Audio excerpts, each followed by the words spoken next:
నేను చూపిస్తున్నవి బార్లీ అండి. ఇవైతే మంగు మచ్చలకి చాలా బాగా ఉపయోగపడతాయి. ఫస్ట్ ఒక హాఫ్ కప్ వరకు అయితే బార్లీ గింజలు తీసుకొని దీన్ని అయితే ఫైన్ పౌడర్ లాగా అయితే మిక్సీలోకి వేసుకొని పౌడర్ చేసుకోవాలి.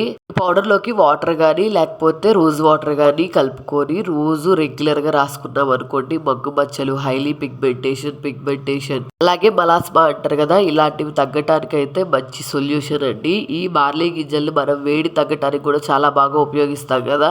మంగు మచ్చలు అయితే స్టార్టింగ్ స్టేజ్ లో ఉన్న వాళ్ళకైతే ఈ టిప్ ట్రై చేస్తే మాత్రం కన్ఫామ్ గా వర్క్ అవుతుంది. అదే కొంచెం ఎక్కువగా ఉన్న వాళ్ళైతే డాక్టర్ సజెషన్ తీసుకొని ఏదైనా మంచి క్రీమ్ యూజ్ చేయడం అయితే మంచిది. స్టార్టింగ్ స్టేజ్ లో ఉండి ఎవరైనా అలా ఉంటే కొంచెం ఇబ్బంది పడుతున్న వాళ్ళకైతే ఈ హోమ్ రెమెడీ అయితే చాలా బాగా వర్క్ అవుతుంది. రెగ్యులర్ గా అప్లై చేయడానికి టైం లేకపోతే వారానికి 3 సార్లు అయినా కన్ఫామ్ గా ఇది ట్రై చేసామనుకోండి మంచి రిజల్ట్ అయితే ఉంటుంది. ఎవరైనా మంగు మచ్చలతో బాధపడుతుంటే వాళ్ళకైతే ఈ రీల్ కన్ఫామ్ గా షేర్ చేయండి. నార్మల్ గా మన ఫేస్ స్మూత్ గా అవ్వటానికి అలాగే ట్యాన్ లేకుండా ఉండటానికి కూడా ఈ బార్లీ గింజల పేస్ట్ అయితే చాలా బాగా ఉపయోగపడుతుంది. కావాలంటే టీనేజర్స్ కూడా ఎవరైనా ట్రై చేయొచ్చు. కన్ఫామ్ గా ట్రై చేసి రిజల్ట్ ఎలా వచ్చిందో కమెంట్ చేయండి.